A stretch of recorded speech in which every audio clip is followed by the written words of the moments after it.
বেনামাজি কিয়ামতের ময়দানে চিৎকারের আওয়াজ দিবে আর বলবে, মালিক একটু তুমি বাঁচাও। আল্লাহ তাআলা বান্দার একটা ডাকেও সাড়া দিবে না। এরে আল্লাহর বান্দা, তবে কিয়ামতের ময়দানে কত ভয়ানক অবস্থা হয়ে যাবে। মানুষগুলো দৌড়াইয়া তাড়াতাড়ি আদম নবীর কাছে চলে যাবে।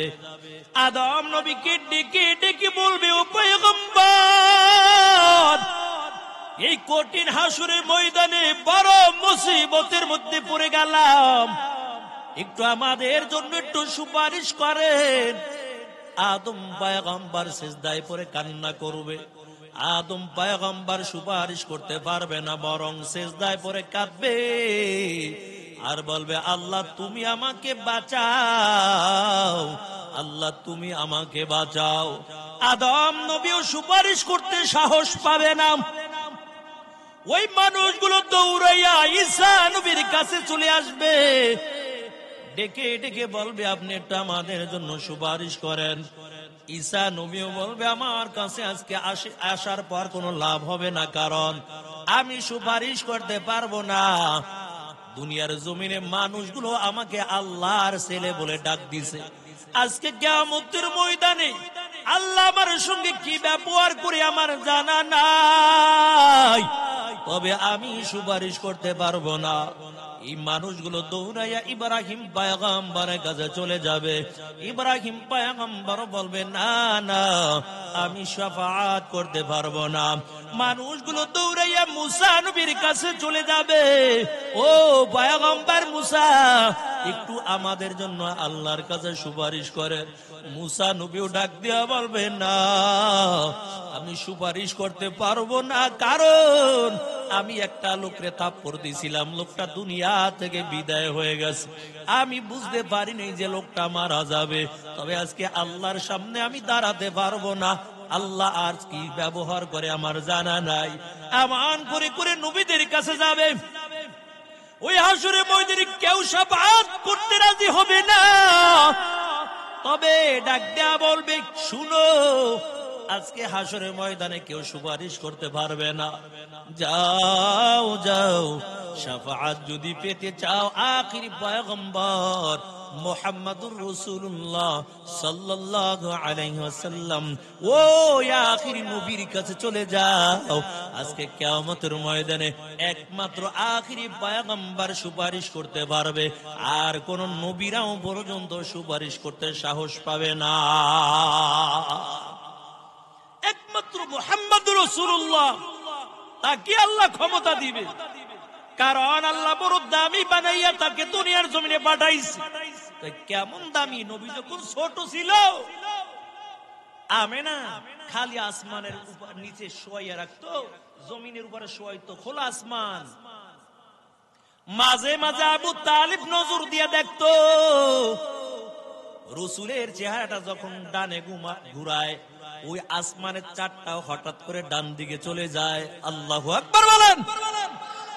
আবার যখন বাম দিকে ঘুরায়, ওই আসমানের চাঁদ বাম দিকে চলে যায়।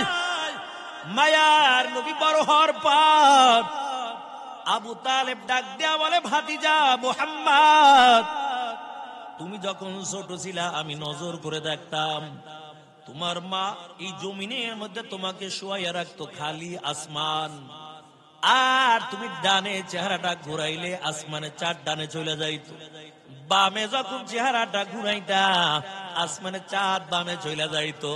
মায়ার নবী ডাক দিয়া কয়, ও চাচা যান, আল্লাহ তাআলা ছোটবেলা ওই আসমানের চাঁদকে আমার জন্য খেলনা স্বরূপ আল্লাহ পাঠিয়ে দিয়েছিল। এমন দামি নবীর উম্মত বানাইল রে মুমিন। ওই কিয়ামতের ময়দানে মানুষগুলো দৌড়াইয়া নবীর কাছে চলে যাবে, আর আমার মায়ার নবীকে ডাক দেয়া বলবে, পয়গম্বর, একটু আজকে আমাদের জন্য আপনি সুপারিশ করেন আল্লাহর কাছে, কারণ কিয়ামতের ময়দানে আর কষ্ট সইতে পারি না, একটু আল্লাহর কাছে সুপারিশ করেন। মায়ার নবী সিজদায় পড়ে কান্না করবে আর বলবে, মালিক, তুমি আমার গুনাহগার উম্মতকে আজকে বাঁচাও। আল্লাহ তাআলা ডাক দেয়া বলবে, পয়গম্বর আপনার কেন কান্না করেন? আজকে হাসরের মাঠ আপনার খুশির দিন। ও নবী আমার, আপনি কেন কাঁদেন? আপনি কান্না করবেন না, আপনার কান্না আমি নবীও সইতে পারি না। উহুদের ময়দানের মধ্যে আপনাকে আমি কম কাঁদাই নাই, তায়েফের ময়দানের মধ্যে আপনাকে আমি কম কাঁদাই নাই, ওই মক্কার জমিনের মধ্যে আপনাকে আমি কম কাঁদাই নাই। কারণ মায়ার নবী যখন কালিমার দাওয়াত নিয়ে যখন মক্কার জমিনে বের হয়ে যাইত, ওই মক্কার জমিনের কাফির দল আমার মায়ের নবীর গায়ের মধ্যে পাথরগুলো বৃষ্টির মতো মারতো আর বলতো, নজর করে দেখ পাগল যায়। এমন করে করে পাথরগুলো গায়ের মধ্যে নিক্ষেপ করতো। এরে আল্লাহর বান্দা, মায়ার নবী পিছনের দিকে তাকাইয়া বলতো, এরে তায়েফবাসী তবে শুনাও, আমি পাগল না, পাগল না, তবে আমার মুখের বাণী শুনে নাও। লা ইলাহা ইল্লাল্লাহু মুহাম্মাদুর রাসূলুল্লাহ। হাম সুরাতম হাম সিরাত মুস্তাফা در تمامی حالیوں کن اتباع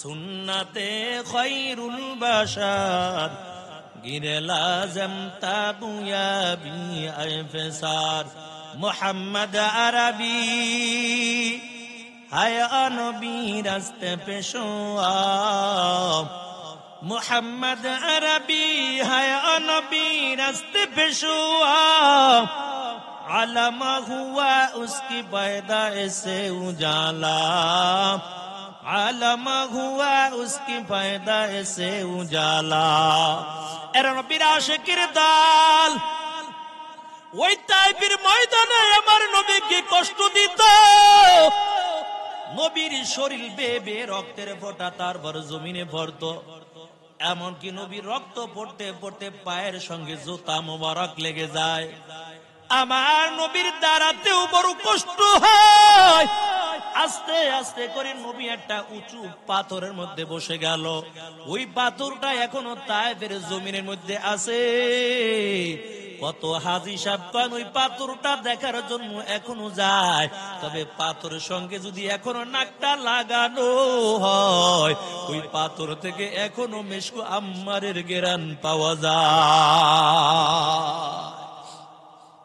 এরা নবীর আশিকের দল আজকে কার জন্য পুরো পাগল দুনিয়ার জন্য বড় পাগল আখিরাতের জন্য পাগল হতে পারো না আমার নবীর জন্য পাগল হতে পারো না আমার রাসূলকে ভালোবেসে রাসূলের সুন্নাত মুখের মধ্যে দাঁড়িয়ে রাখতে পারো না অথচ কিয়ামতের ময়দানে আপনার আমার নবী সিজদায় পড়ে কাঁদবে আর বলবে মালিক তুমি আমার গুনাহগার উম্মতদেরকে বাঁচাও আয় আল্লাহ তুমি আমার উম্মতদেরকে বাঁচাও কয় মায়ার নবী যখন দুনিয়া থেকে বিদায় হয়ে যাবে মেয়ের চিন্তা করলেন না নাতি হাসান হোসেনের চিন্তা করলেন না বিবিদের চিন্তাও করে নাই তখন মায়ার নবী উম্মতের চিন্তা করেছে আজরাইল যখন মায়ার নবীর কাছে হাজির হয়ে গেল ডাক দেয়া বলে নবী আমার আপনার অনুমতি নিয়ে তারপর জানটা কবজ করব আল্লাহ পাঠাইছে আপনি কি দুনিয়ায় থাকতে চান না আখিরাতে যেতে চান আল্লাহর নবী ডাক দেয়া বলে ও আজরাইল তবে শুনো আমি এখনো কিছু বলতে পারবো না যতক্ষণ পর্যন্ত জিবরাইল আমিন আমার কাছে না আসবে আল্লাহ জিবরাইলকে পাঠাইয়া বলে জিবরাইল যাও দেখো আমার বন্ধু কেন তোমার অপেক্ষা করতেছে জিবরাইল আমিন আয়েশা সালাম দিয়া বলে পয়গম্বর কেন আপনার চোখের মধ্যে পানি দেখা যায় আপনি কেন কাঁদেন আল্লাহর নবী ডাক দেয়া বলে জিবরাইল তবে তুমিও কেন কাঁদো বলো জিবরাইল বলে নবী আমার আপনার কাছে আমি এতবার আসলাম, মোহিনী আসলাম, আমি এক এক নবীর কাছে কারো কাছে 10 বার আসলাম, কারো কাছে 100 বার আসলাম, কারো কাছে 300 বার আসলাম, কিন্তু আপনার নবীর 63 বছর জিন্দিগির মধ্যে আমি 100 বার আর 200 বার 300 বার আসি নাই। 63 বছর জিন্দিগির মধ্যে আমি জিব্রাইল 24টা হাজার বার পর্যন্ত আপনার কাছে এসেছি, তবে আর বুঝে আসতে পারবো না। ও পয়গম্বর, তুমি চোখের পানি মুছে ফেলে দেন, কেন আপনি আমার অপেক্ষায় ছিলেন বলেন? আল্লাহ নবী কান্না করার বলে, জিব্রাইল, আজরাইলকে আল্লাহ পাঠাইলো, আমি দুনিয়ায় থাকতে চাই না, আখিরাতে যেতে চাই, আল্লাহ জানতে চায় আমার রূহটা কবজ করে নিয়ে যাবে।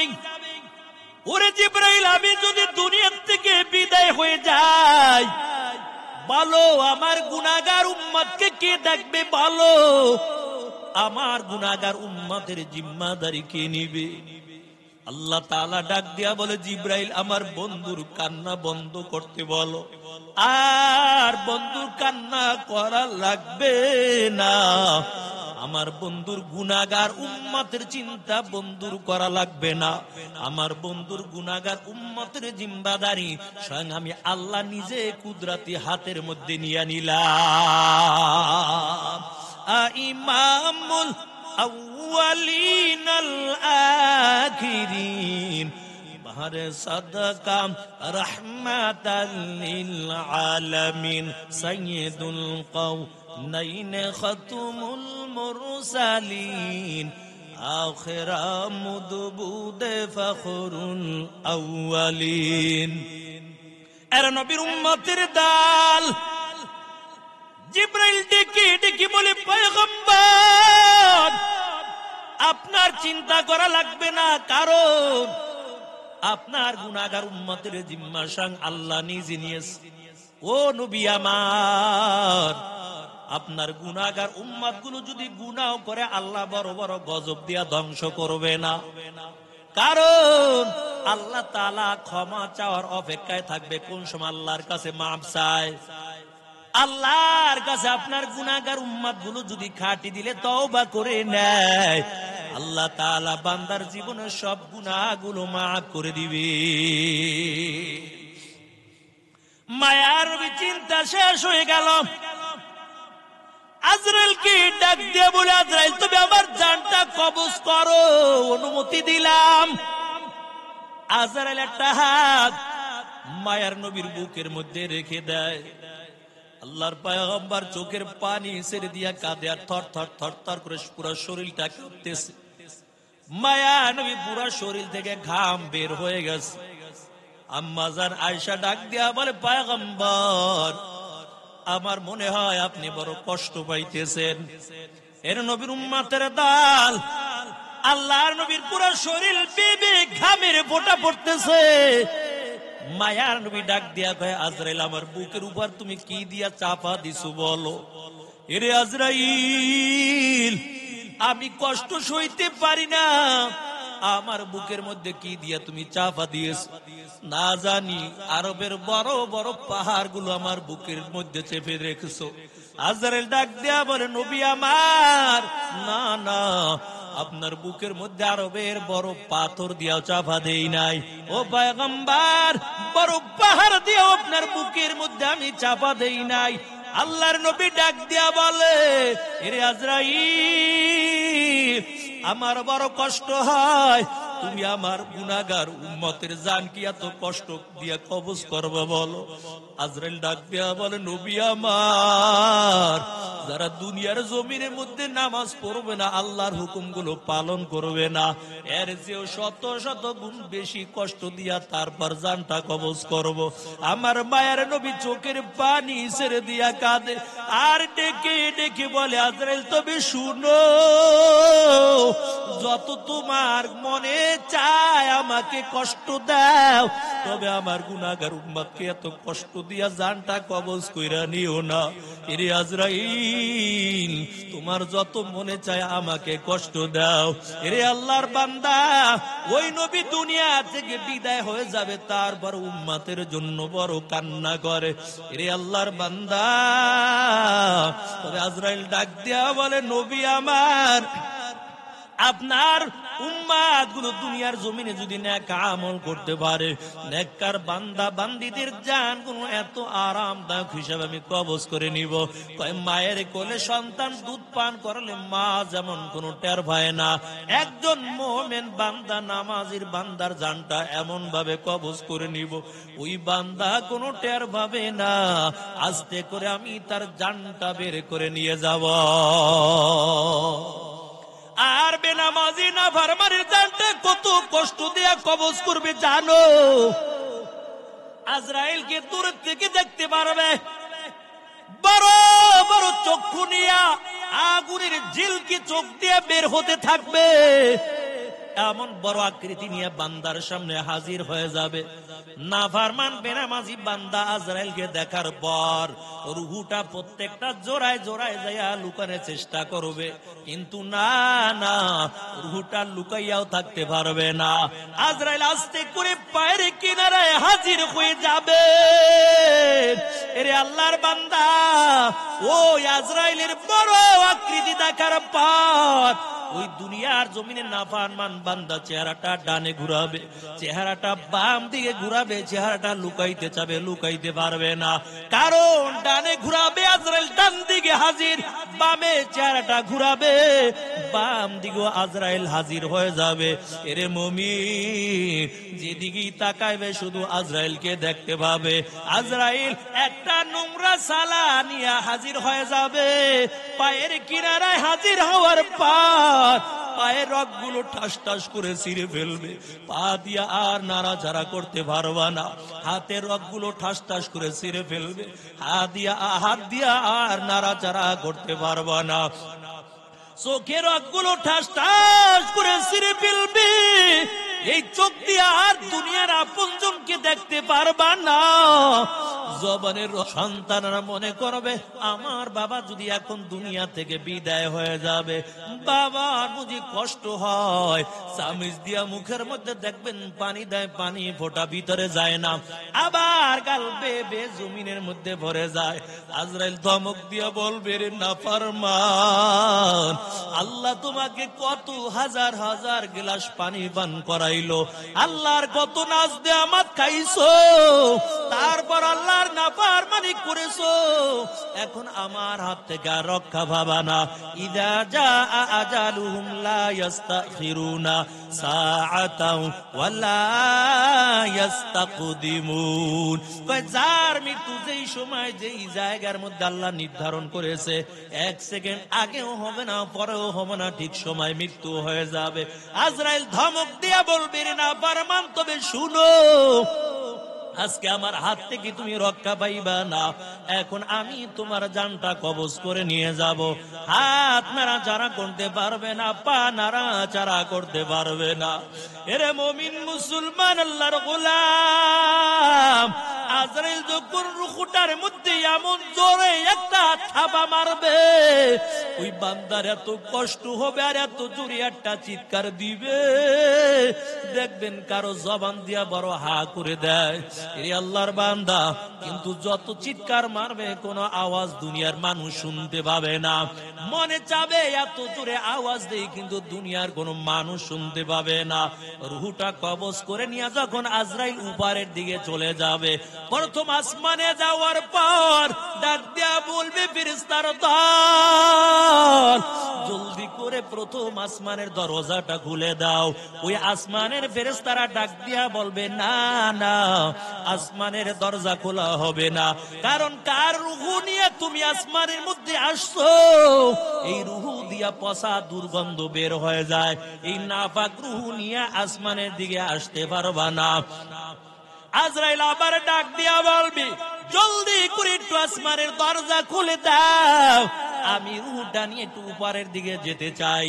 আবার আসমানের প্রথম দরজার ফেরেশতা ডাক দিয়া বলবে, না না, এই নাপাক রুহ নিয়ে আমি আসমানের মধ্যে ঢুকতে দিব না। অর্থাৎ আসমানের দরজা খোলা হবে না, এই নাপাক রুহ নিয়ে আসমানে আসতে দিব না। ওই মাইয়িতকে গোসল করাইয়া কবরের মধ্যে রাখিয়া সবাই যখন মাটি দিয়া চলে আসবে, ওখান থেকে গুসা হইয়া আজরাইল আবার রুহটা নিক্ষেপ করে দিবে। ওই রুহটা আবার মাইয়িতের ভিতর চলে আসবে কবরের মধ্যে।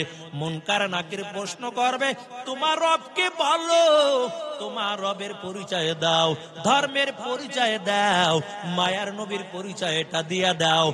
যারা দুনিয়ার জমিনের মধ্যে রসুলের সুন্নাত তরিকার মধ্যে চলছে, ওই বান্দা বান্দি গুলো সাথে সাথে আওয়াজ দিয়া বলবে, আমাদের রব হলো একমাত্র আল্লাহ। তারা বলবে, আমাদের রব হলো একমাত্র আল্লাহ। ইন্নাল্লাযীনা ক্বালু রাব্বুনাল্লাহ থুম্মা ইসতাকামু তাতানাজ্জালু আলাইহিমুল মালাইকাতু আল্লা তাখাফু ওয়ালা তাহজানু ওয়া আবশিরু বিল জান্নাতিল্লাতী কুনতুম তুআদুন। আর দুনিয়ার জমিনে যারা জবান দিয়ে স্বীকার করেছে আমার রব একমাত্র আল্লাহ, অন্তরের মধ্যে গেড়ে নিছে আমার রব আল্লাহ, হায়াতের মালিক আল্লাহ, মৌতের মালিক আল্লাহ, রিজিকের মালিক আল্লাহ, সব কিছুর মালিক হলো একমাত্র আল্লাহ, এমন কথা বলে সুম্মাস্তাকামু, বান্দা এই কথার উপর আবার ইস্তেকামত করেছে, মজবুত ছিল। আল্লাহ বলেন, মৃত্যুর সময় বান্দা বান্দির চিন্তা করা লাগবে না, আমি আসমান থেকে রহমতের ফেরেশতা নাজিল করে দিব। আর ওই ফেরেশতারা গুলো আইসা ওই বান্দাকে জান্নাতের সুসংবাদ দেখাইবে, ওই বান্দাকে জান্নাতের সুসংবাদ শোনানো হবে। আর কারো কারো চোখের সামনে আল্লাহ তাআলা পুরা জান্নাতের ছবিটা ফেরেশতারা ওই বান্দা বান্দিকে দেখাইয়া দিবে। দেখেন না, কেউ কেউ মৃত্যুর সময় হাইসা দেয়, জান্নাত যখন দেখে তখন হাসতে থাকে। এরা মুমিন মুসলমান আল্লাহর গোলাম। আর বেনামাজি নাফরমানের রূহটা কত কষ্ট করে তারপর কবজ করা হবে। আজকে দুনিয়ার জন্য বড় পাগল হয়ে গেছো। যদি আল্লাহর জন্য পাগল হও, পরকালের জন্য যদি পাগল হও, নবীর জন্য যদি পাগল হও, নবীর ভালোবাসা যদি অন্তরের মধ্যে ঢুকাও, দুনিয়ার মধ্যেও রিজিকের অভাব হবে না, দুনিয়ার মধ্যেও কোনো চিন্তা করা লাগবে না। আল্লাহ দুনিয়াতেও কল্যাণ দান করে দিবে, পরকালে আল্লাহ তাআলা জান্নাতের মেহমান বানাইয়া দিবেন। হর কে দারাত খাউফে হকদার দিল মাদাম জান্নাতুল মাওয়াদে হাদুরা মাকাম বেহেশত আযা কে আজারে নবাশাত কাসেরা বা কাসে কারে নবাশাত। আর দুনিয়ার জমিনের মধ্যে আল্লাহর হুকুম যদি পালন না করি, দেখবেন ওই মানুষগুলো যত টাকার মালিক আর ঘরের মধ্যে শান্তি নেই। একটা সাধারণ মানুষ রুজি করে, ডেলি খেত কামারে কাজ করে যা পায় তা এনে খায়, কত আরামে নিজের জীবনটা কাটায়। ইশার নামাজ পড়তে দেরি কইরা সাথে সাথে বিছনায় পিঠটা লাগায় আরামে ঘুমায়া যায়। আর টাকাওয়ালার দল, ক্ষমতাওয়ালারা, ওরা বিছনার লাগে পিঠ লাগায়, ঘুম তো দূরের কথা, ঘুমের ট্যাবলেট খাইয়াও ঘুমাইতে পারে না। আর যার ঘুম নাই, দিলের মধ্যে আলাদা একটা পেরেশানি, অশান্তি। এই মাইক কত করে কা আলাদা একটা অশান্তি। এই জন্য ডাক্তারের কাছে যাইয়ে কয় তাড়াতাড়ি ঘুমের ট্যাবলেট দেন, কারণ রাত্রে ঘুমাইতে পারি না আর দিলের মধ্যে শান্তিও পাই না। ঘুম যে আল্লাহর কত বড় একটা নেয়ামত, যেই মানুষটা ঠিক মতন ঘুমাইতে পারে, মানুষটা আল্লাহ তাআলা সুস্থতা জিন্দিগি আল্লাহ তাআলা তাকে দান করে দেয়। অথচ দুনিয়াদারের ঘুম নাই, কোটি কোটি টাকার মালিক হতে পারে, ওদের আরামাইশ দুনিয়া চোখে দেখে না। মনে করেন ওই যে কোটি কোটি টাকা, আরে আমার চাইতে যদি ওই বড় সুখী আছে, ও বড় সুখে নাই, দেখেন ও বড় অশান্তির মধ্যে আছে। তার প্রমাণ এখনই দেখতেছেন। যারা বাংলাদেশের মধ্যে কোটি কোটি টাকা দুর্নীতি কইরা গরিবের হক নষ্ট কইরা গরিবের বাথরুম তাও চুরি করে খাইছে, কয় সরকার লেফটিন দিছিল গরিবের জন্য, এও চুরি করে খাইছে, তেল চুরি করছে, ডাল চুরি করছে, গম চুরি করছে, ওই মানুষগুলো সাময়িক সময়ের জন্য যদিও সুখী ছিল এখন আর সুখে নাই, সব ইঁদুরের মতো গর্তের ভিতরে লুকাইছে। কারণ আল্লাহ ধরে না, তবে একবার যারে ধরে আল্লাহ সাংবাদিকের জোতা তাহার গালের মধ্যে মাইরা তারপরে শিক্ষা দেয়। এর নবীর উম্মতের দল কত উলামায়ে কিরামকে বিনা অপরাধে জেলখানার মধ্যে বন্দী করেছো। দুনিয়ার জমিনের মধ্যে তোমরা উলামায়ে কিরামকে বড় কষ্ট দিয়েছো। আল্লামা মামুনুল হক সাহেবকে বড় কষ্ট দিয়া জেলখানার মধ্যে রাখছে।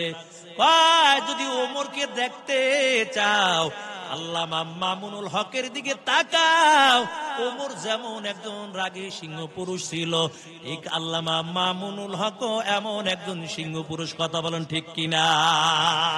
আর যদি আবু বকরকে দেখতে চাও, ওই যে সর্বনাই সৈয়দ ফয়জুল করিমের দিকে তাকাও, রেজাউল করিমের দিকে তাকাও। রেজাউল করিম সাহেবের মন মেজাজ এত সুন্দর ঠান্ডা, আবু বকরের মতন যদি লোক দেখতে চাও, ওই রেজাউল করিম পীর সাহেব সরমনে আল্লাহর বান্দার দিকে তাকাও। উলামায়ে কেরামের চেহারার দিকে তাকাইবা, সগীরা গুনাহ মাফ হয়ে যাবে। এরে আল্লাহর বান্দা, এই জন্য মায়া নবী ডাক দিয়া বলে, আমি দুনিয়ার জমিনের মধ্যে চিরকাল থাকবো না, তবে একদল আমার উম্মত, আখিরি জামানার উম্মত গুলো, আমি নবীকে দেখতে মনে চাবে, সাহাবায়ে কেরামকে দেখতে মনে চাবে। কয় যদি হক্কানি উলামায়ে কেরামের চেহারার দিকে তাকায়, আমি নবীকে দেখার স্বাদ তখন ওই বান্দাগুলো জমিনে পেয়ে যাবে। এই জন্য হক্কানি উলামায়ে কেরামের চেহারার দিকে তাকাইবো, আল্লাহ সগীরা গুনাহ মাফ করে দিবে। আর উলামায়ে কেরামের সঙ্গে দুশমনি করব, আপনার বিবি দিয়েও শান্তি হবে না, ছেলে সন্তান দিয়েও শান্তি হবে না, ঘরটা পুরো দুনিয়া জাহান্নামের টুকরা হয়ে যাবে। তার একমাত্র প্রমাণ ওই আল্লামা দেলোয়ার হোসেন সাইদির মামলার মধ্যে যারা রায় দিয়েছিল, গাছের তলায় কলা পাতা বিছাইয়াও তার বড় বাঁচতে পারে না আজকে জেলখানার মেহমান। কথা বলেন ঠিক কিনা? বাংলার জমিনে এত সুন্দর তাফসীর করতো আল্লামা দেলোয়ার হোসেন সাইদি, এত সুন্দর করে কারাগার থেকে সুন্দর করে চিকিৎসার নাম দিয়ে হাসপাতালে আনলো, কিন্তু আল্লাহর বান্দাকে বাঁচতে দেয় নাই। আরে আল্লাহর বান্দা আল্লামা সাইদি দুনিয়া থেকে চলে গেছে, কিন্তু আজকে সবার মুখে মুখে একটা আওয়াজ, কোরআনের পাখি আজকে দুনিয়ায় নাই। আর তোমার মতন বেঈমান যদি মারা যায়, আমার মনে হয় জানাজা দেওয়ার মতো লোক খুঁজে পাইবা না। তোমার সন্তান দিয়ে অশান্তি, তোমার বিবি দিয়ে অশান্তি আল্লাহ দুনিয়ায় দেখাইবে। এরা মুমিন মুসলমান আল্লাহর গোলাম। সুলাইমান নবীরও ক্ষমতা ছিল, কেমন ক্ষমতা দিয়েছে, বড় টাকার মালিক বানাইছিল, তবে তোমাদের মতো অহংকারী করে নাই। তোমরা শুধু বাংলাদেশের মতন একটা দেশের ক্ষমতা পাইছো, আর সুলাইমান নবীকে আল্লাহ পুরা তামাম পৃথিবীর বাদশাহ আল্লাহ সুলাইমান নবীকে দান করে দিয়েছেন। দাউদ পয়গম্বর দুনিয়া থেকে বিদায় হয়ে যাবে, ক্ষমতার মালিক ছিল দাউদ পয়গম্বর। আল্লাহ তাআলা ডাক দেয়া কয়, দাউদ আপনি আর দুনিয়ার জমিনে থাকতে পারবেন না, তবে আপনার ক্ষমতা কার কাছে দিবেন? আপনার সন্তানদেরকে নিয়ে একটু পরামর্শ করেন। ছেলেদেরকে নিয়ে পরামর্শ করল, আসো আমি বুঝি আর দুনিয়ার জমিনে বাঁচবো না, তবে বলো আমি বিদায় হওয়ার পর ক্ষমতার মালিক কে হবা? বড় ছেলে ডাক দেয়া, আব্বা আমি হব। কেন? আমি আপনার বড় ছেলে, ক্ষমতা তো আমিই পাবো। দুই নাম্বার ছেলে ডাক দিয়ে কে, বাবা না না, কারণ ক্ষমতার মালিক আমি হয়ে যাব। তিন নাম্বার ছেলে ডাক দেয়া কয়, না না ক্ষমতার মালিক আমি হব। এমন করে করে এক একজন ছেলে দাঁড়ার কয়, ক্ষমতা আমি চাই। দাউদ নবী আল্লাহর কাছে বলে, আল্লাহ বড় মুসিবতের মধ্যে পড়ে গেলাম। আমি দুনিয়া থেকে বিদায় হওয়ার পর আমার মনে হয় এই রাজত্ব নিয়ে মারামারি শুরু হয়ে যাবে। আল্লাহ বলেন, দাউদ পয়গম্বর, আপনার কোনো চিন্তা করা লাগবে না। আপনি সন্তানদেরকে পরীক্ষা নেন, পরীক্ষার প্রশ্ন করব আমি, আবার উত্তর শিখাইয়া দেব আপনাকে আমি আল্লাহ। আপনি 3টা প্রশ্ন করবেন, সব ছেলেদেরকে ডাক দিয়া বলে, আসো আমি পরীক্ষা নিব, পরীক্ষায় যারা পাশ করবে সে সিংহাসনে বসবা। 1 নাম্বার প্রশ্ন, বলো কোন জিনিসকে আল্লাহ তাআলা বিনা খুঁটির দ্বারা লটকাইয়া রাখছে। 2 নাম্বার, বলো কোন জিনিস আসলে কোন জিনিস আসে না, কোন জিনিস আসলে কোন জিনিস থাকে না। এমন করে করে বড় ছেলে তুমি পারবা, কয় না আব্বা পারবো না। এ মেজো ছেলে তুমি পারবা, কয় না আমিও পারবো না। এমন করে করে এক একজন ছেলেকে ডাক দেয়, তুমি পারবা, কয় না না পারবো না। সুলাইমান পয়গম্বর তখন ছোট্ট বালক, দাউদ নবী ডাক দেয়া বলে, ও সুলাইমান তুমি পারবা কিনা বলো। সুলাইমান পয়গম্বর দাঁড়াইয়া বলে, আব্বা চিন্তা করবেন না, ইনশাআল্লাহ আপনার প্রশ্নের উত্তর আমি সুলাইমান দিতে পারবো। এমন করে করে 3টা প্রশ্ন করলাম, বড় ছেলেও দিতে পারলো না, মেয়েও ছেলেও দিতে পারলো না। সুলাইমান পয়গম্বর 3টা প্রশ্নের উত্তর দিয়া দিল। দাউদ পয়গম্বর সুলাইমান পয়গম্বরকে ক্ষমতা দিয়া দিল, আমি বিদায় হওয়ার পর এই সিংহাসনের মালিক তুমি হয়ে যাইবা। সুলাইমান পয়গম্বর সিংহাসনের মধ্যে বসার পর সুন্দরভাবে তারপর রাজত্বটা চালায়। কিন্তু যখন বিবাহ করার বয়স হয়ে গেল, সুলাইমান পয়গম্বর রাজ্যের মধ্যে একটা ঘোষণা দিয়া দিল, 4 গুণওয়ালা মেয়ে বিবাহ করতে চায়। যেই মেয়েটার মধ্যে 4টা গুণ থাকবে তাকে সুলাইমান নবী বিবাহ করবে। তবে 2 গুণওয়ালা মেয়ে পায়, 3 গুণওয়ালা মেয়ে পায়, 4 গুণওয়ালা মেয়ে পায় না। আর সুলাইমান পয়গম্বর বিবাহ করতে পারে না। এর নবীর আশিকের দল এই সংবাদ রাজ্যের আনাচে কানাচে চলে যায়, সুলাইমান নবী 4 গুণওয়ালা মেয়ে বিবাহ করতে চায়। এর যুবক, তুমিও যদি সুলাইমানের মতো 4 গুণওয়ালা মেয়ে বিবাহ করতে পারো, আর শান্তির জন্য মাজারে যাওয়া লাগবে না, বড় হুজুরের কাছে দোয়া চাওয়া লাগবে না, অটোমেটিক ভাবে আল্লাহ তাআলা শান্তি দিয়া তোমার ঘরটা ভরপুর করে দিবে। তবে বিবাহ করার আগে গুণ কয়টা দেখবেন? 4 গুণ দেখবেন। এই 4 গুণওয়ালা মেয়ে যদি বিবাহ করতে পারেন, জীবন বড় ধন্য। আর আপনি আমি বিয়ে করতে যাই, আগে দেখি মেয়েটা কত স্মার্ট ভাবে চলতে পারে। মাথায় কাপড় নাই, অন্যটা গলার মধ্যে ঝুলায়, আর এমন আটা আর ময়দা মাখছে, চেহারার দিকে যখন তাকাই মনে হয় পূর্ণিমার চাঁদ, আর পায়ের দিকে তাকাইলে মনে হয় আমাবস্যার রাত। কথা বলেন ঠিক কিনা? ময়দা মাইকা এমন পরিষ্কার হয়েছে, লাগে যেন কি সুন্দর, আর পায়ের দিকে তাকাইলে এত কালো, তখন বোঝা যায়। এই জন্য যারা মেয়ে দেখতে যাইবেন একটা বুদ্ধি শিখাই দিই, বেশি কিছু লাগবে না। আগে বলবে যে তুমি উজু করতে পারোনি, কইব তো হ্যাঁ উজু করতে পারি, তাই যাও যাও একটু উজু কইরাও। উজু যখন কইরা আসবে, গালের মধ্যে যত আডা আর ময়দা ছিল কিছুই থাকবে না, আসল রূপ বের হয়ে যাবে। তবে যদিও কালো হয়, কালোদেরকে হিংসা করি না, কারণ কালো তো আল্লাহ বানাইলো। কালো হইলে কোনো সমস্যা নাই, তবে গুণ কয়টা লাগবে? 4 গুণ লাগবে। এই 4 গুণওয়ালা দেখে বিবাহ করতে রাজি আছেন তো? ওই যে বুড়ো মানুষ, সেও মাতালা রেখে আছে, বুড়ো হয়ে গেছে, বিয়ে আর একটা করতে চায়। বাসায় গেলে যদি চাষি গুনে পিঠা শুরু করে দেবে। আরে আল্লাহর বান্দা, বুড়া বয়সে বিয়ে আর আবার করতে চায়, মাতালারা 4 গুণওয়ালা দেখে বিয়ে। আরে ও আসতো যুবকের লেখা করতেছে, যুবকরা 4 গুণওয়ালা দেখে বিবাহ করবেন। কই একটার জ্বালাই সইতে পারি না, আবার যদি আর একটা আনি, 2টাই 2 দিক থেকে ঠ্যাং ধরে টানতে থাকবে, পা ধরে টানতে থাকবে, বুঝবেন কেমন জ্বালা। এরা নবীর উম্মতের দল। সুলাইমান নবী ডাক দিয়া বলে, 4 গুণওয়ালা আমি বিবাহ করতে চাই, তবে 2 গুণওয়ালা মেয়ে পায়, 3 গুণওয়ালা মেয়ে পায়। চার গুণওয়ালা মেয়ে পায় না, আর সুলাইমান নবীও বিবাহ করতে পারে না। তবে রাজ্যের আনাচে কানাচে সংবাদটা চলে গেল। ওই রাজ্যের মধ্যে একদল লোক ছিল নদীর মধ্যে মাছ ধরে ধরে তারপর জীবনটা চালাইতো। ওই জেলের কানের মধ্যে আওয়াজটা চলে যায়, সুলাইমান নবী চার গুণওয়ালা মেয়ে বিবাহ করতে চায়।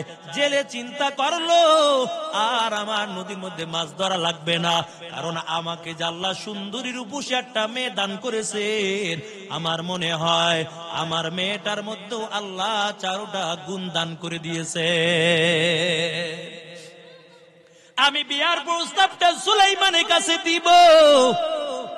বাড়িতে যাইয়া বিবির সঙ্গে পরামর্শ করলো। বিবি, আর কষ্ট করা লাগবে না, কারণ সুলাইমান নবী চার গুণওয়ালা মেয়ে বিবাহ করতে চায়। আমার মেয়েটার মধ্যে চারটা গুণ আছে। আমি যদি সুলাইমানের কাছে মেয়েটা বিয়া দিয়া সুলাইমান নবীর শ্বশুর হইতে পারি, আমার কোনো চিন্তা করা লাগবে না। বিবি ডাক দিয়া কয়, ওইসো আদার বেহারি জাহাজের খবর লও, আমরা তো বড় গরিব, সুলাইমান তো টাকাওয়ালা, এটা কোনোদিন সুলাইমান মেনে নিবে না। আর আমরা নদীর মধ্যে মাছ ধরে ধরে তারপর জীবনটা চালাই। জেলেও চিন্তা করলো, আসলে তো কথা সত্য, না না সুলাইমানের কাছে বিয়ার প্রস্তাব দেওয়া যাবে না। কিন্তু আওয়াজ যখন মেয়েটার কানের মধ্যে চলে যায়, মেয়েটা ডাক দিয়া বলে, মা, কোনো চিন্তা করা লাগবে না, আমি বিয়ার প্রস্তাব সুলাইমানের কাছে দিব। যে আল্লাহ সুলাইমানকে টাকার মালিক বানাইলো, ওই আল্লাহ যদি চায় সুলাইমানের বিবি হিসাবেও আমাকে কবুল করে নিতে পারে।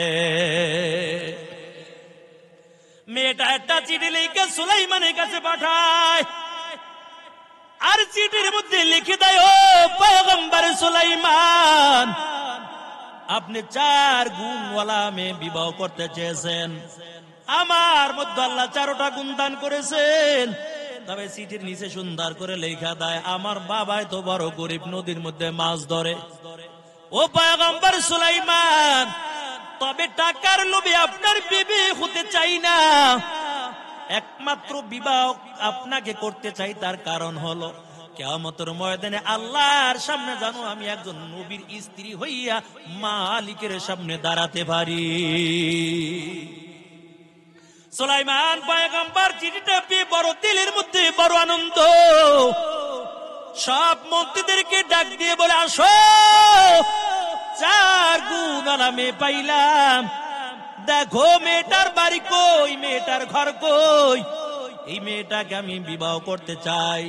যেহেতু চার গুণওয়ালা মেয়ে পাইলাম, এই মেয়েটার কোন এলাকার মধ্যে থাকে, তার বাবার নামটা কি খবর নাও।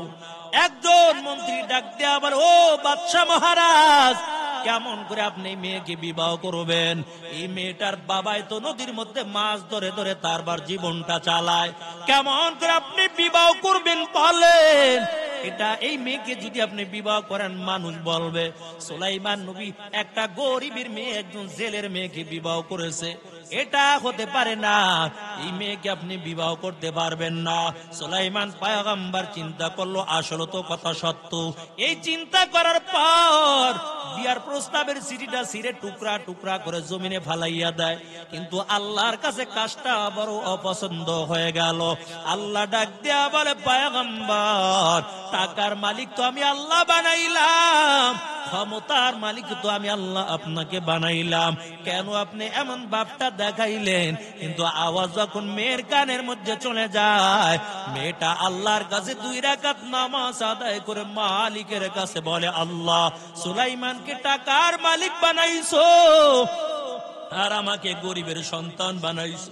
আয় আল্লাহ, আমি গরিবের সন্তান বলে সুলাইমান বিবাহ করতে রাজি হয় নাই, তবে আল্লাহ, আমি সুলাইমানের বিবি হতে চাই, তুমি আমার দোয়া কবুল করে নাও। ওই সুলাইমানকে গরিব বানাইয়া আমাকে টাকার মালিক বানাইয়া আয় আল্লাহ সুলাইমানের বিবি হিসাবে তুমি কবুল করে নাও। আল্লাহ দোয়াটা কবুল কইরা ফেলাইছে। তবে সুলাইমান নবীর উপর আল্লাহর পরীক্ষা শুরু হয়ে গেল।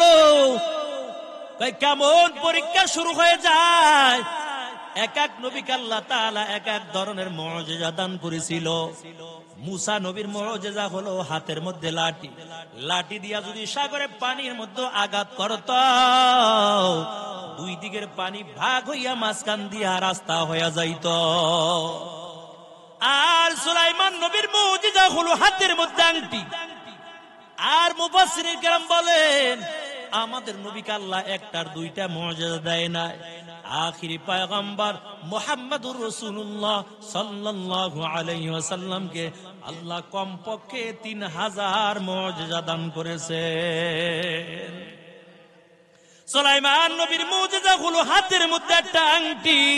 বা সুলাইমান দাদে মুলক সরওয়ারি, শুধু মাতে খাতে মশদা ওয়াপারি। এর নবীর উম্মতের দাল আল্লাহ তাআলা সুলাইমানের আংটি দিয়েছে। দেওপরিগুলো সব কিছু সুলাইমানের কথা অনুযায়ী চলত। তবে সুলাইমান নবীর আংটির উপর আল্লাহ হুকুম জারি করে দেয়, ও পয়গম্বর সুলাইমান, আংটির উপর বিশেষ বিশেষ হুকুম জারি করে দিলাম। আংটি নিয়ে আপনি ওয়াশরুমে যেতে পারবেন না, এমন করে করে কিছু আল্লাহ হুকুম জারি করে দিল। সুলাইমান পয়গম্বর বড় চিন্তার মধ্যে পড়ে গেল, আংটি কার কাছে দিব? তবে বিশ্বাসস্থ একজন খাদেম রাইখা দিল। যদিও কোথাও যাইতো, খাদেমের কাছে আংটি দিয়া যাইতো, আবার আইসা বলতো আংটি দাও। আংটি চাইতো তো আংটি দিয়া দিত। একদিন সুলাইমান পয়গম্বর যখন আংটি দিয়া চলে গেল, ওই রাজ্যের মধ্যে চালাক শয়তান একটা জিন চিন্তা করলো কেমন করে সুলাইমান নবীর আংটিটা চুরি করা যায়। আংটি যদি চুরি করতে পারি সুলাইমান নবীর কোনো ক্ষমতা থাকবে না, সব ক্ষমতার মালিক আমি হয়ে যাব। তবে সুলাইমান নবীর আংটি কেমন করে চুরি করব? পুরা সুলাইমানের আংটির দইরা খাদেমের কাছে যায়, কয় খাদেম আংটি দাও। আংটি যখন চাইছে সুলাইমান মনে করে আংটি দিয়া দিস। আংটিটা হাতের মধ্যে নেওয়ার পর ওই চালাক শয়তান জিনটা খাদেমরে ডাক দিয়া বলে, এরে খাদেম, আমার আর তোমাকে লাগবে না, তুমি যাও, আমি এখন আংটি নিয়ে সিংহাসনে চলে যাব। খাদেম চিন্তার মধ্যে ভরে গেল, কি ব্যাপার, আংটি হাতের মধ্যে নিয়ে এমন কথা কেন বলে?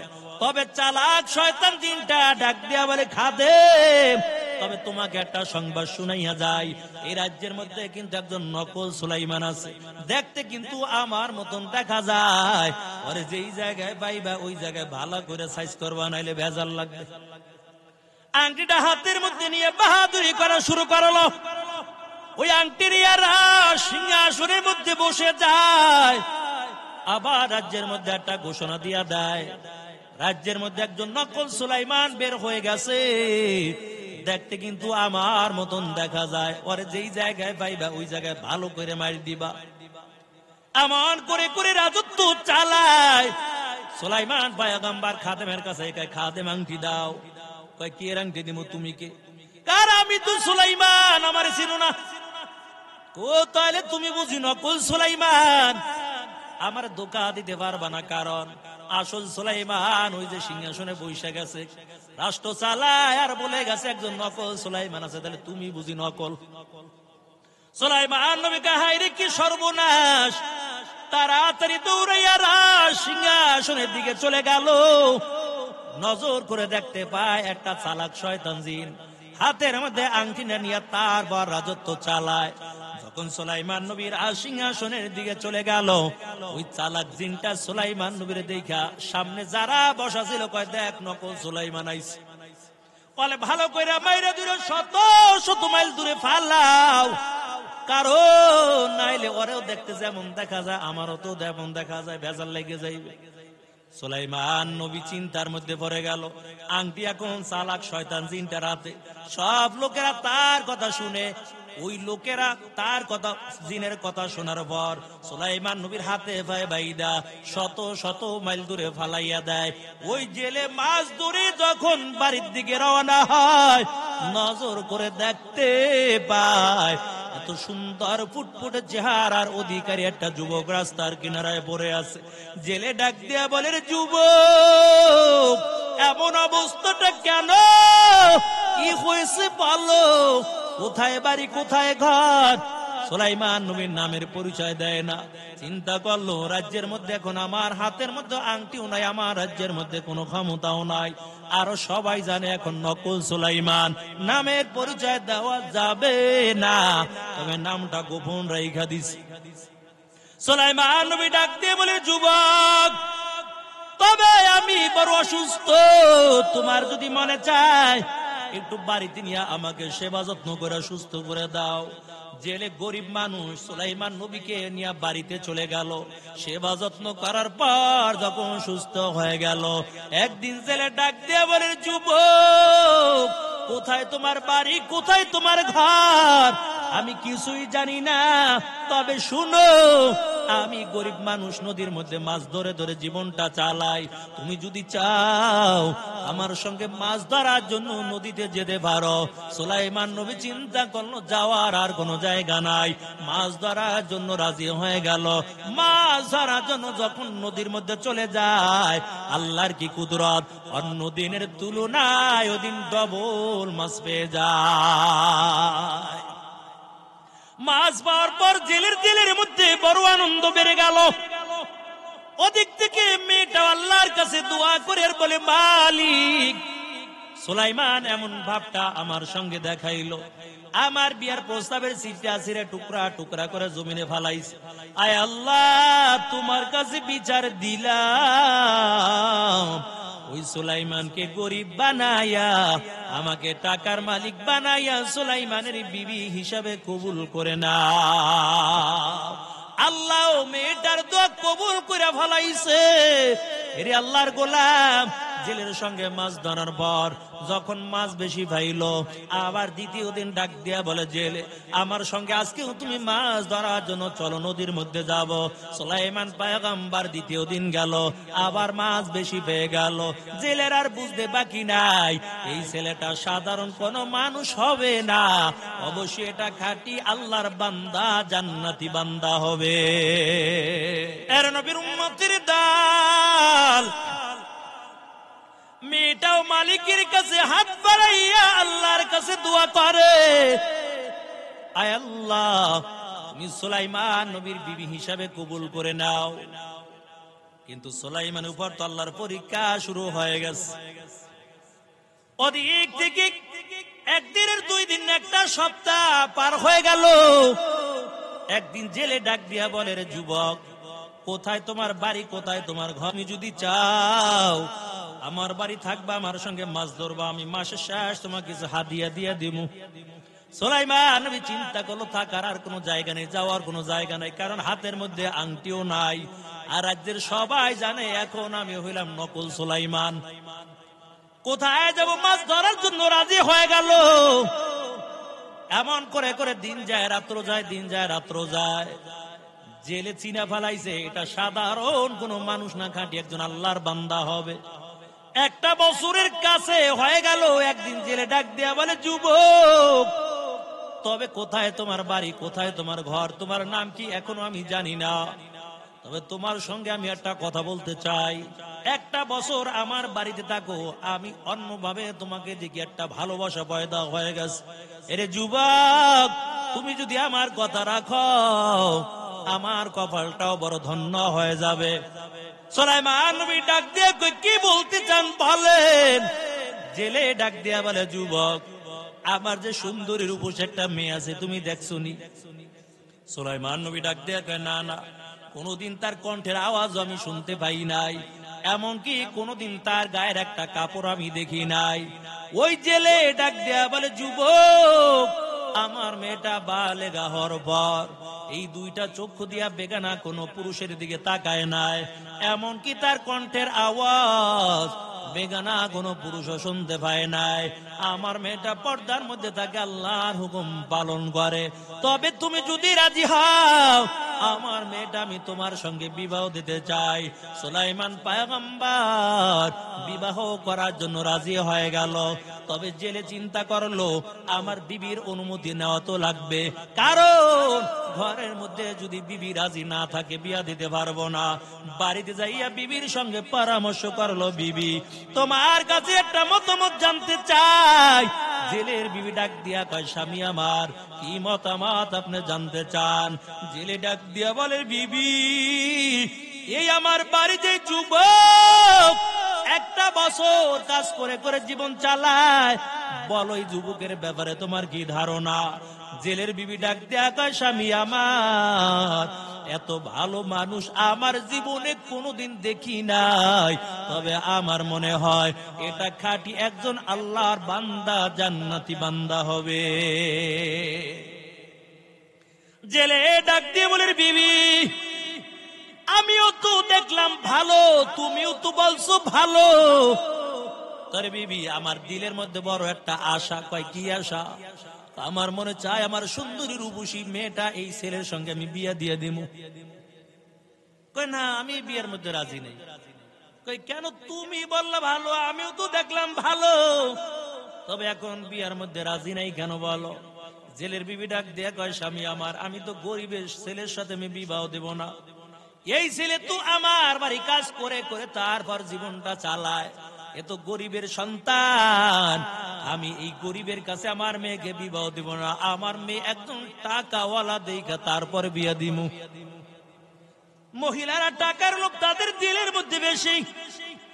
দুনিয়ার জমিনে মহিলাদের মধ্যে দুইটা লোভ বেশি, একটা হলো টাকার লোভ আর একটা হলো স্বর্ণের লোভ। এই জন্য আমাদের সমাজও মাঝে মাঝে দেখবেন একটা দুইটাও সন্তান রাইখা টাকাওয়ালা দেখা আর একজনের লগে হিজরত কইরা চইলা যায়। কই কি রে হিজরত কেন করছো বলো? তারে এই বাচ্চার দিকে তাকাই থাক লইব, বাচ্চার চেহারা দেখে আর কি হইব? আমার তো টাকাওয়ালা স্বামী লাগবে। আল্লাহ এগো দিলের মধ্যে টাকার ভালোবাসা বেশি দিয়া দিছে। আর দামি দামি পোশাক পরতে মহিলারা বড় ভালো ভাই। ইল্লিগা ভাই এটা জানেননি ভাই, নারীদেরকে আল্লাহ তাআলা জান্নাতের ভিতরে আল্লাহ বানাইছে। আদম নবীর পাজরের হাড্ডি নিয়ে যেন আদম পয়গম্বর চিন্তার মধ্যে ধইরা রইছে, কি জানি মনে চায়, কি জানি মনে চায়। আল্লাহকে আদম কি মনে চায় কি জানিছে, আমিও কইতে পারবো না। আল্লাহ তো বুঝা ফেলাইছে কি চায়, কি দিলে আদম নবীর দিলটা ঠান্ডা হইব। দেন নামকু দিল মাঝে মাঝে কয় ভালো লাগে না, কি জানি মনে চায়। এরে আল্লাহর বান্দা, আল্লাহ তো দিলের খবর জানেন। আদম নবী কি জানি মনে চায়, কি জানি মনে চায়। আদম নবী যখন ঘুমানো ছিল, আল্লাহ তাআলা পাজর একটু হাত নিয়া হাওয়াকে বানাইয়া সুন্দর করে রাইখা দিছে। আদম নবীর যখন ঘুমটা ভেঙে গেল, নজর করে দেখে সুন্দরী রূপসী একটা নারী দেখা যায়, হাতটা সামনের দিকে বাড়ায়।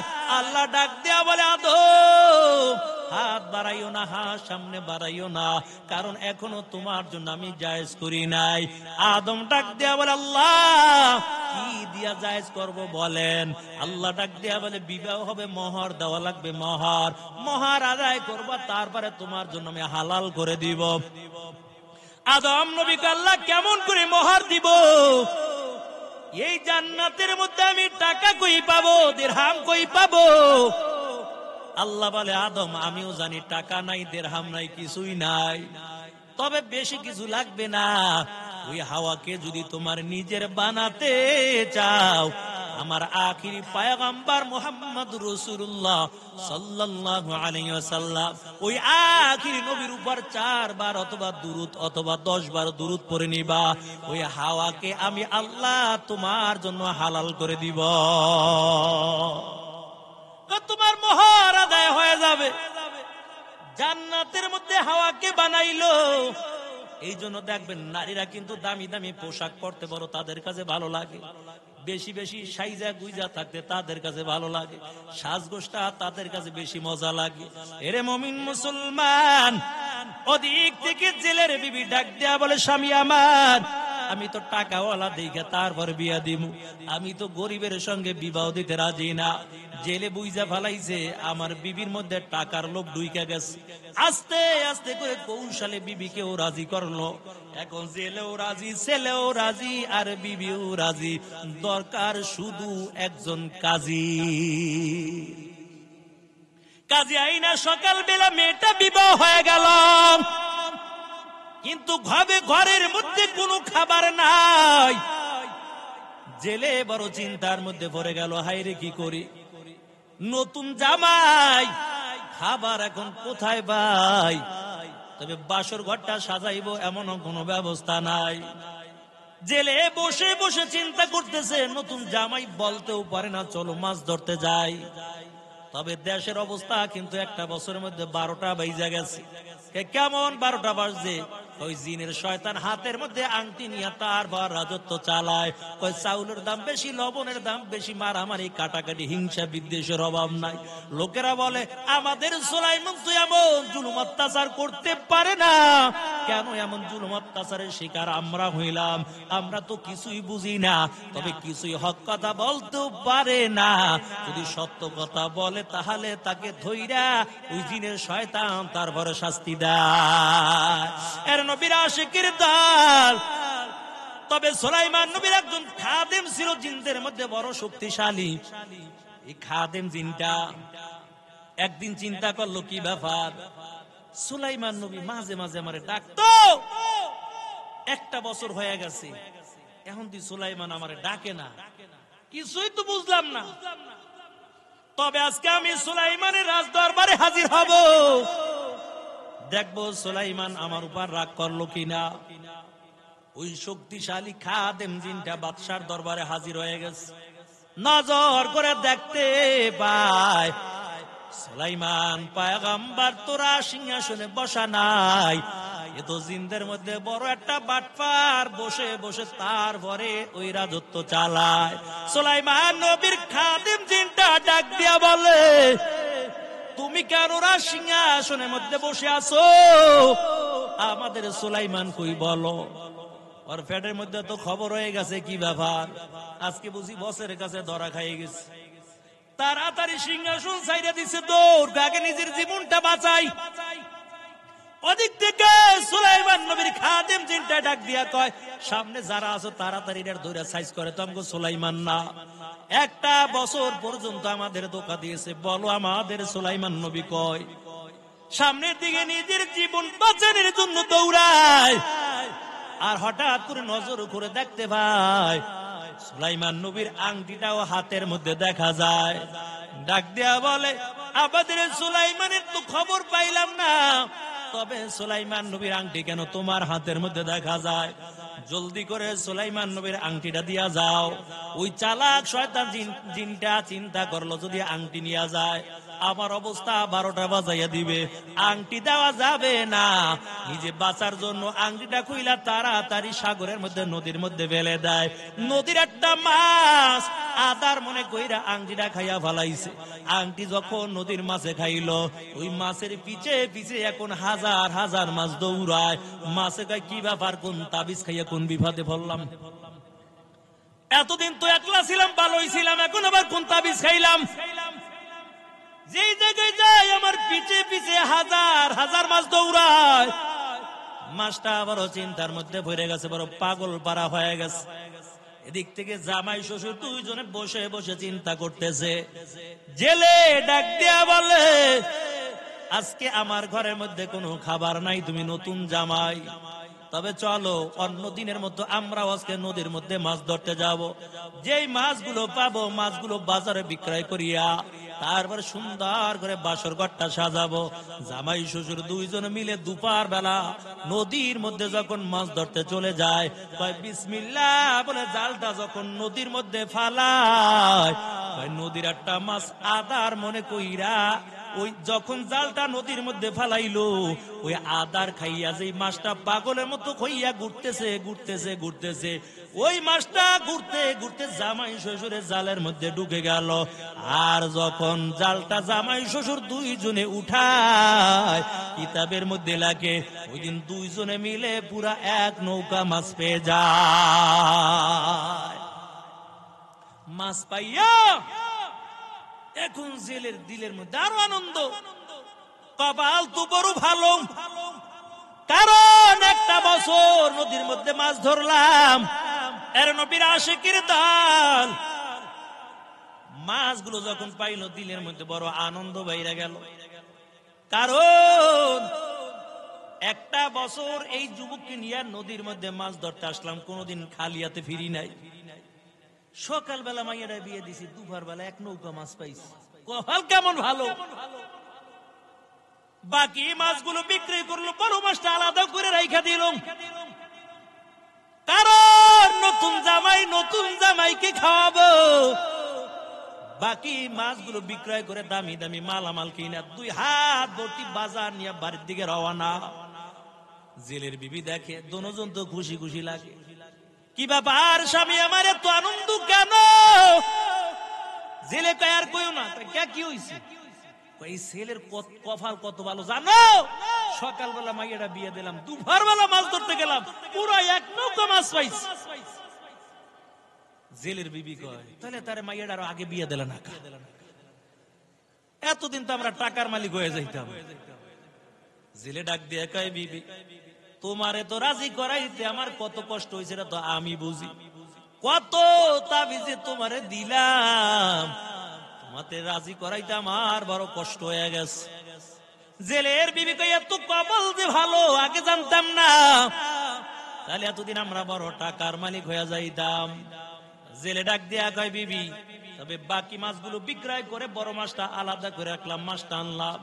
এই মাছটা তুমি কাটবা না, মেয়ের হাতের মধ্যে দিবা। মেয়ে নিজে মাছটা কাটবে, নিজে ভাজি করবে, নিজে তার স্বামীর মুখের মধ্যে খেতে দিবে। ও পর্দার আড়ালের মাগো, তুমিও যদি নজর করে দেখো, তোমার স্বামী মানুষের বাড়ি কাজ করিয়া বদলা দিয়া ঠেলা গাড়ি ঠেইলা অন্যের বাড়ি কাজ করে যখন বাড়ির মধ্যে আসে, যদি নজর করে দেখতে পাও তোমার স্বামীর শরীর বেয়ে বেয়ে ঘামের বোটা পড়তেছে, অথবা তোমার স্বামী পানির পিপাসিত অবস্থা আছে, স্বামী চাওয়ার আগে একটা গ্লাস পানি যদি স্বামীর হাতে তুলে দাও, আল্লাহর নবী বলেন 7 ভরি স্বর্ণ আল্লাহ রাস্তায় সদকা করলে যেই সব হইতো, এই পরিমাণ সওয়াব আল্লাহ ওই নারীর আমল নামার মধ্যে দান করে দিবে। বর্তমানে মহিলারা তো স্বামীর খেদমত করতেই চায় না। পানি তো দূরের কথা, ঘরে যাইয়া কয়েন একটা গ্লাস পানি দাও, বউরাতে মাইরও খাইতে পারে। অথচ মহিলা পর্দায় থাকবে, স্বামীর খেদমত করবে। মায়ার নবী বলেন, কোন নারী যদি স্বামীর খেদমত করে আল্লাহর হুকুম পালন করে দুনিয়া থেকে বিদায় হয়, আর স্বামী যদি বলে আমার স্ত্রী খুব ভালো ছিল, আল্লাহ রসুল বলেন ওই নারীর জন্য আল্লাহর জান্নাত অপেক্ষা করতে থাকে। আর বর্তমান যুগের নারীরা স্বামীর খেদমত করতে চায় না। খেদমত বা কেমন ভাবে করবে? কারণ বিবির দিয়ে তো চাকরি করান, নিজের ভবিষ্যৎ যোগানের জন্য, টাকার মালিক হওয়ার জন্য নিজেও চাকরি করেন, বউরে দিয়েও চাকরি করান। যে বিবিরে দিয়া দুনিয়ার জমিনে টাকা কামাইবে, ওর জীবনও দুনিয়ার মধ্যে শান্তি হবে না, দুনিয়ার মধ্যে ঝগড়া বিপদ দিয়ে আল্লাহ গড্ডা অশান্তির মধ্যে রাখবে। বড় রুজি খাইতে যাইয়া জীবনেও বউর খেদমত পাবেন না। কারণ মহিলারা যদি টাকার মালিক হয়ে যায়, মহিলাকে পাওয়ার বাইরে যায়, ক্ষমতা বাইরে যায়। আপনার মতন স্বামীরে গুনায় ধরবে না, কবে যা তোর মতন স্বামী গেলে তুই সারা 10টা আনতে পারবো। আর বর্তমান যুগের নারীরা কি আর বলবো, স্বামীর লাগে সামান্য একটু ঝগড়া হইছে, তুই করে ব্যবহার করতেও চিন্তা করে না। কারণ একজন যাইবে আরো 10 জন আনতে পারবে। ওই যে গজবের ফেসবুক আছে, প্রেম করা তো আরো সহজ হয়ে গেছে।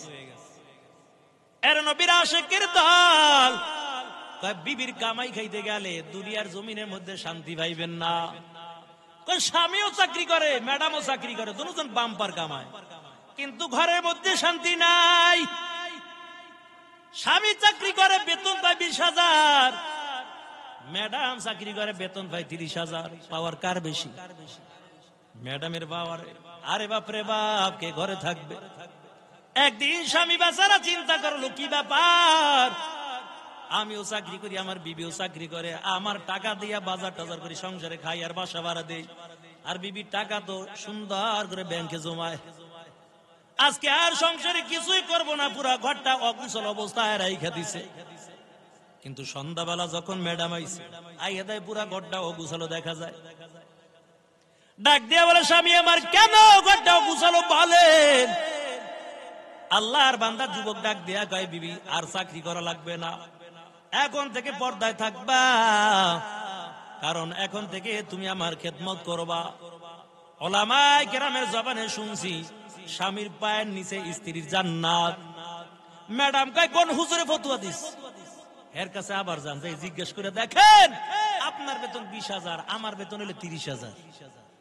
আপনার পায়ের নিচে আমার জান্নাত না, আমার পায়ের নিচে আম্মের জান্নাত? বেতন তো আপনার চাইতে আমার বেশি।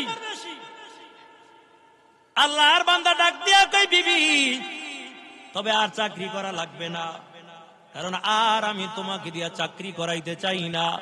এরে বিবি পর্দায় থাকবা, আল্লাহর হুকুম পালন করবা, 5 ওয়াক্ত নামাজ আদায় করে নিবা। ম্যাডাম কয় না না, দরকার হলে তোমার সংসার ছাড়মু, তারপর চাকরি ছাড়মু না। আল্লাহর বান্দা যুবক বড় চিন্তার মধ্যে পড়ে গেল। কথার কাটাকাটি, দুইজনে ঝগড়া শুরু হয়ে যায়। এক পর্যায়ে আল্লাহর বান্দা ডাক দিয়া কয় বিবি ঝগড়ার দরকার নাই, সকালবেলা অফিস আছে, অফিসে যাওয়া লাগবে, চলো দুজন ঘুমাইতে যাই। যখন দুজন ঘুমাইতে গেছে এখন ঝগড়া আরো শুরু হইছে। কই কি লিয়া ঝগড়া বাজে এখন? স্বামী বেচারা ডাক দিয়া কয় বিবি মশারিটা টানাই দে, কারণ মশার কামড় সইতে পারি না। বিবি কয় কেন আমি টানাইব? কারণ তোমার বেতন 20,000, আমার বেতন 30,000, মশারি তোমার টানান লাগবে। আর স্বামী বেচারা কয় না তুমি আমার খেদমত করবা, মশারি তুমি টানাও। এমন করে করে দুইজনে আরো ঝগড়া শুরু হয়ে গেছে। বিবি কয় তুমি টানাইবা, স্বামী কয় তুমি টানাইবা, এমন করে ঝগড়া এমন বাড়ছে। স্বামী কয় যে এই ঝগড়া শুরু হয়ে গেছে, এমন হয় রাইতে আর বন্ধ হইব না, ঘুমের মধ্যেও ঝগড়া করবে, তাহলে কি করা যায়? দেখি আগে মুখটা বন্ধ করতে পারি কিনা। আমার মশারি টশারি টানার লাগবে না, আগের মুখটা বন্ধ করে। মহিলা গো মুখ হইলো চায়না মেশিন, একদিন চালু হইলে এটা 7 দিন অটোমেটিক ভাবে চলতে থাকে। অটো অটো স্বামীর লাগে একদিন ঝগড়া বাজে, দেখবেন আর 7 দিনেও স্বামীর লাগে কথা কইব না। আগে কথা কইয়া কে নরম হয়, আমি ছোট মুখ কেন? আল্লাহর বান্দা যুবক কয় ঝগড়া তো হইছে, মশারি পরে টানাও, আগের মুখটানি বন্ধ করতে পারি, কারণ সকালবেলা অফিস আছে, অফিসে যেতে হইব। ডাক দে গাই বিবি আমি একটা কথা বলি, মানবানি? কয় কি কথা? কয় মশারি তোমারও টানার লাগবে না, আমারও টানার লাগবে না, আমার কথাটা মানো। কয় কি কথা? কয় দুজন চুপ হয়ে যাব, যে আগে কথা কবে হে মশারি টানাইব। কয় ঠিক আছে মানলাম, বিচার মানলাম। আপনারা কি কন? মহিলারা পারবে চুপ থাকতে? এক জায়গায় 5 জন নারী যদি থাকে, মসজিদের মাইক ফেল, এক কথার আওয়াজে অধিক থেকে কয় দুজন চুপচাপ হয়ে যাব, কোন কথা নাই, যাবে আগে কথা কইবে হে মশারি টানাইব। বিবি কয় ঠিক আছে তোমার বিচার মানলাম। মহিলার তো পারবে না, কারণ আগে মুখ হইলো অটো। ওই এক বেটা মাইয়া বিয়ে দিছিল, মেয়ে যাই এবার মার কাছে বিচার দেয়, মা এমন একটা যুবকের লাগে বিয়ে দিছো, শান্তি পাই না। কি হইছে? শুধু তার মায়ের কথা শুনে, তার বাপের কথা শুনে, আমার কথা মোটেও শুনে না। মায় কয় দাঁড়া সোজা করে এলাম, কারণ তোর বাপেরও আমি এমন ভাবে সোজা করছি, এখন আমার কথা উঠে আর বয়। বাপ মার কথা শুনে এটা বলে ঘরে অশান্তি হয়ে যায়। কয় কি করবেন? কই পাশের বাড়ি এক হুজুর আছে, তাবিজ দেয়, তাবিজ আর মরে সোজা করে এলাম। মা আর দুজন যে দুজন গেছে, হুজুর একটা তাবিজ দিয়েন। কি তাবিজ দিব? আমার স্বামী শুধু আমার জ্বালায়। কি জ্বালায়, কি ভেজাল লাগছে? কয় ভেজাল একটাই, আমার কথা শুনে না, মায়ের কথা শুনে, বাবার কথা শুনে। হুজুর কয় ছেলেরা তো দেখতে ভালোই দেখা যায়, নামাজি মানুষ, এই ছেলে তো ঝগড়া করতে পারে না। হুজুর দেখে বুঝে ফেলাইছে সমস্যা তো ছেলের না, সমস্যা হচ্ছে এর মধ্যে। হুজুরে খালি একটা ঠোসকার মধ্যে মোমবাতি ঢুকাইয়া সুন্দর করে সাজাই খালি ঠোসকা তাবিজের। কয় যাও তাবিজ দিয়া দিলাম, একটা সপ্তাহ পরীক্ষা করে দেখবা। কয় কি পরীক্ষা? কয় তোমার স্বামী বাড়ি যখন আসবে, তাবিজটা জিব্বার তলে দিয়ে মুখটা বন্ধ করে দেবা, আর ঝগড়া হইব না। এখন ওই আল্লাহর বান্দা যখন আসতেছে, বাড়ির দরজার সামনে আইছে, বিবি দেখা তাড়াতাড়ি তাবিজ জিব্বার তলে দিয়ে মুখ বন্ধ। তবে হুজুর কইয়া দিয়েছে যদি কথা কও আর তাবিজ যদি দেখে, পিড়া কিন্তু শুরু হইবা শেষ হইব না। সাবধান, তাবিজ যেন দেখতে না পায়। স্বামী ঘরে আইয়া বাচ্চায় যা চায় কথা কয়, মুখ তো আল্লাহর বান্দি খুলে না, শুধু হাতের থেকে ইশারা করে করে দেখায়। স্বামী বাচ্চারা কিরে কেমন করে আমার বিবি তো ভালো হইলো? একটা সপ্তাহ পর হুজুর লেগে হাত দিয়ে লয়ে গেছে। হুজুর তাবিজে কাজ হইছে। কি কাজ হইছে? এক সপ্তাহ ধরে আমার ঘরে কোনো ঝগড়া নাই, আমার স্বামী খুব ভালো হয়ে গেছে। হুজুর কয় আরে তোর স্বামীরে সোজা করি নাই, সোজা তো তোর জিব্বাটারে করছে। আমি বুঝলাম তোমার স্বামীর দোষ না, তোমার জিব্বার দোষ। জিব্বা যখন সোজা হইয়া গেছে সব কিছু সোজা হইয়া গেছে। মহিলাকে জিব্বারও কিন্তু দোষ আছে। স্বামীর লাগে কথায় কথায় তুই তুই করে ব্যবহার করবে, গালিগালাজ করবে। আর বর্তমানে স্বামীর নাম ধরিয়া ডাকতেও তারা কোনো চিন্তা করে না। ওই আল্লাহর একজন বান্দা, এর নাম ছিল আব্দুল হামিদ। বিবি মুসিবতের মধ্যে ভরে গেছে। কি রে? রুকু থেকে যখন দাঁড়াই বলতে হয় সামি আল্লাহ হুলিমান হামিদা। কি রে, আমার স্বামীর নাম তো হামিদ, এখন হয়েছে হামিদ। এখন স্বামীর নামটা কেমনে জবানে লই? দেখবেন আগের কালে মা চাষিরা স্বামীর নামটা কিন্তু মুখে উচ্চারণ করতো না, এটা তারা লজ্জা পাইতো, বেয়াদবি মনে করতো তারা। কারণ স্বামীর নামটা কেমনে লই? রুকু থেকে উঠতে কি কইব? রুকু থেকে দেখায় সামি আল্লাহ হুলিমান আমগো ঘরের হ্যাঁ। তারপরও স্বামীর নামটা জবানে নেয় না, এত স্বামীর সম্মান করত। আল্লাহর বান্দা যুবক ডাক দেয়া কই বিবি দুজন চুপচাপ, কোনো কথা নাই। তবে যে আগে কথা কইব হে মশারি টানাইব। বিবি কয় ঠিক আছে, বিচার মানলাম। ওদিক থেকে মশাই তো বিসমিল্লাহ সারা কামড় শুরু করে দিচ্ছে। ইচ্ছা মতন কামড়ায়, দুইজনে উহা শব্দ কিছুই করে না, কারণ কথা কইলি তো মশারি টানান লাগবে। বাহির থেকে চোরের দল সব দাঁড়াইয়া দাঁড়াইয়া শুনতেছে। একটা ছিল খুব চালাক, চুরি করতে হইলে কিন্তু বুদ্ধি লাগে। এই চালাক চোর বুঝা ফেলাইছে, আর যে কথা কইবে না ভালো করে কিরা করছে। লগে যারা ছিল কয় তাড়াতাড়ি ঘরের মধ্যে ঢোক, আছে বরকুতি চুরি করমু। ঘরের মধ্যে ঢুকে মালামাল নেই, টাকা পয়সা নেই। স্বামীও দেখতেছে, বিবিও দেখতেছে, কিন্তু ডাক দেয় না, কারণ কথা কইলি তো মশারি টানান লাগবে। দোনোজন তাকাইয়া তাকাইয়া তারপরে দেখতেছে। এক পর্যায়ে চোরের দল টাকা পয়সা নিয়ে গাড়ির মধ্যে বাইদা যখন রওনা হয়ে যাবে, একটা ছিল খুব ছেসরা, যাওয়ার বেলা দেয় রাঁচি কি খাইয়ে লই। এরা যে কথা কইব না, কিরা করছে ভালো কইরা দেয়, সুন্দর করে মাছ ভাজি করে রাখছে। এই তাড়াতাড়ি খা, খাইয়ে লইয়া এই পাতিল দুইটা গাঠির মধ্যে ল। পাতিল দুইটা গাঠির মধ্যে লইছে। পাতিল দুইটাই মহিলা বাপের বাড়িতে খুব শখ করে আনছিল। পাতিল যখন গাঠির মধ্যে না, শরীরে মেজাজ এখন গরম হয়ে গেছে। ডাক দিয়া কয় চোরের দল, টাকা পয়সা নিছো, স্বর্ণগর্ণ নিছো, আমি কিচ্ছু বলি নাই, তবে আমার শখের পাতিল দুইটা রাইখা যা। স্বামী কয় কিল্লিগা কথা কইছ, আগে তাড়াতাড়ি মশারি টানা। চাকা গোল পয়সা গোল, গোল আলু গোল, এর চেয়ে বেশি গোল মনের গন্ডগোল। কথা বলেন ঠিক কিনা? চাকা গোল পয়সা গোল, গোল আলু গোল, এর যে বেশি গোল মনের গন্ডগোল।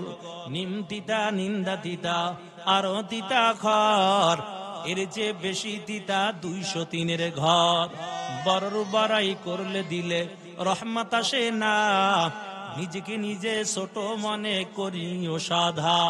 উঁচু জায়গার পানি যেমন নিচু জমিনে যায়, তেমনি আল্লাহর রহমত আসে নম্রতার হৃদয়। ফেরাউনের লাশটা দেখো মিশর জাদু ঘরে, খায় না কোনো পোকা মাকড়, সবাই ঘৃণা করে। তরকারি মতো তরকারি হলে অল্প জালে সিজে, বুদ্ধিমান মানুষ হলে ইশারাতে বুঝে। কথা বলেন ঠিক কিনা? আজকে আপনাকে এলাকার মহিলারা রাগ করবে, এই হুজুর আনছে ওয়াজ করতে, খালি আমগো বিরুদ্ধে ওয়াজ করে যাইতেছে। তবে না না, ঘরের মধ্যে যাইয়া বিবির সঙ্গে ভালো ভালো ব্যবহার করবেন। মাঝে মাঝে যদি পকেট দিয়া 10-20 টাকা চুরি করে আর নাই কিছু কইেন না, কারণ স্বামীর পকেট দিয়ে নিয়ে 10 টাকা 20 টাকা জমাইতে জমাইতে যখন 2-4-5 হাজার হইব, আবার একদিন আপনি চিন্তায় পড়ে গেছেন। বিবিকে কি চিন্তা করো? টাকা লাগবে আজকে 10,000। চিন্তা করা লাগবে না, আমি পাশের বাড়ির ভাবির কাছে ধান্য দিই, কবে দেবা কও। অথচ টাকা নিজের পাশের ভাবির কথা কইয়া টাকা 5,000 দিয়ে কয় টাকা 5,000 দিলাম, সামনের মাসের বেতন ভাইয়া দিয়ে দিও। স্বামী তো বুঝতে লাইছে কোন ভাবির কাছে দাঁড়ছে। আরে এমন না, ওই নিচে হাওলাত, এটার মৃত্যুর আগে আর দেবে না, যেমন বাকি। এই জন্য মাঝে মাঝে 10-20টা পকেট দেন, কিছু কইন টইন না। ঘরের মধ্যে যাবেন, মেজাজ গরম করবেন না, ঠান্ডা মেজাজ নিয়ে ঢুকবেন। ঢুকেই বিবির আসসালামু আলাইকুম একটা সালাম দিবেন, দেখবেন বিবির মেজাজ যত গরম থাক ঠান্ডা হয়ে যাবে। আবার সালাম দিয়ে করবেন হাতটা তো একটু মুসাফা করবেন। রে আল্লাহর বান্দা, তবে ভাবির সঙ্গে এবার মুসাফা শুরু করেন না। বিবির হাতটা ধরে মুসাফা করবেন, সালাম দিবেন। সালাম দেওয়ার সাথে সাথে ঘরের মধ্যে আল্লাহর রহমত নাজিল হতে থাকবে। স্বামী স্ত্রী দুইজনের মধ্যে আল্লাহ তাআলা আরো বেশি ভালোবাসা পয়দা করে দিবে। মহিলার মধ্যে যে বড় গরম মেজাজ নিয়ে কথা কইবেন, কয় বাহিরে ঝগড়া কইরা মেজাজ গরম, এখন গরম দেখাইতেছে ঘরের মধ্যে যে বল লাগে। আবার অনেকে বিবির লাগে পারে না, মসজিদে যে হুজুরের লাগে দেখে, এরকম কিন্তু বহুত আছে। বিবির লাগে ঝগড়া বাজে, বিবির কিছু কইতে পারে না, তাড়াতাড়ি উজু টুজু করে মসজিদে গেছে, হুজুর নামাজে এখনো দাঁড়ান না, টাইম হয়ে গেছে। হুজুর কারো তো 2 মিনিট বাকি আছে, মাথা তো গরম কা, বউ কি ঘরে ভিটেই ভাগাইছে নাকি? তবে মহিলাগুলা কি গরম মেজাজ নিয়ে কথা বলবেন না, মনে করেন না হের চাইতে বুঝি মেজাজ আপনার গরম, এটা মনে করেন না। আল্লাহ তাআলা আদমের হাওয়া, ওই আদমের বেকা হাড্ডি নিয়ে হাওয়াকে বানাইছে, সূরা নিসার মধ্যে আছে। মহিলাকে বানাইছে বেকা হাড্ডি দিয়া, এরা আজীবন বেকা থাকবে। এটা সোজা করতে যাইবেন তো ভাঙিয়ে যাইবে। এরা নবীর আশিকের দল। মহিলাকে মেজাজও কিন্তু আপনার চাইতে কম না। আপনার মেজাজ 100, হের মেজাজ হয়ে যাবে 150। এই জন্য দেখেন না বাংলাদেশে ফায়ার সার্ভিসের মধ্যে কোনো মহিলাকে চাকরি দেয় না, কারণ এখন মেজাজ গরম, মাথা গরম থাকে সবসময় মহিলাকে। এরা যাই আগুন নিবাইতে পারবে না, যে আর আগুন ধরাই দেবে। এই জন্য ফায়ার সার্ভিসের মধ্যে মহিলাকে চাকরি দেয় না। তবে বিবির সঙ্গে ভালো ভালো কথা বলবেন। যখন দেখবেন ম্যাডামের মেজাজ গরম আসতে ঘর থেকে নাইমা যাইবেন, একটু বরাবর আইসা সালাম দিবেন, দেখবেন আবার ম্যাডাম মুস্কি হাসি দিয়ে আপনার সঙ্গে সুন্দরভাবে কথা বলবে।